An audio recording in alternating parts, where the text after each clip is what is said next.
First യൂസിൽ തന്നെ നല്ല അടിപൊളി റിസൾട്ട് തരുന്ന കോഫി ഫേഷ്യലാണ് ഞാൻ ഇന്ന് കാണിച്ചു തരാൻ പോണേ. ആദ്യം തന്നെ നല്ലോണം ഫേസ് വാഷ് ചെയ്ത് കൊടുക്കുക.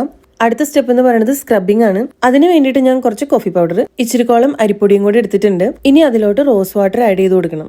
എന്നിട്ട് പിന്നെ ഇനിയൊന്നുമില്ല, അത് മിക്സ് ചെയ്യുക. ഫേസിലോട്ട് നല്ലോണം അപ്ലൈ ചെയ്തിട്ട് ഫേസ് നല്ലോണം സ്ക്രബ് ചെയ്യുക. 3-4 മിനിറ്റ് വരെ സ്ക്രബ് ചെയ്യണം. സ്ക്രബ് ചെയ്ത് കഴിഞ്ഞതിന് ശേഷം ഒരു 5 മിനിറ്റ് ഫേസിൽ അതുപോലെ തന്നെ വെക്കുക. അത്യാവശ്യം നല്ല രീതിക്ക് ഡ്രൈ ആവുന്ന വരെ വെക്കണം കേട്ടോ. നമ്മുടെ സ്കിന്ന് ബ്രൈറ്റ് ആവാനും നല്ല സ്മൂത്ത് ആവാൻ വേണ്ടിയിട്ട് അടിപൊളിയായിട്ട് ഹെൽപ്പ് ചെയ്യുന്ന ഒരു സംഭവമാണ് കോഫി പൗഡർ.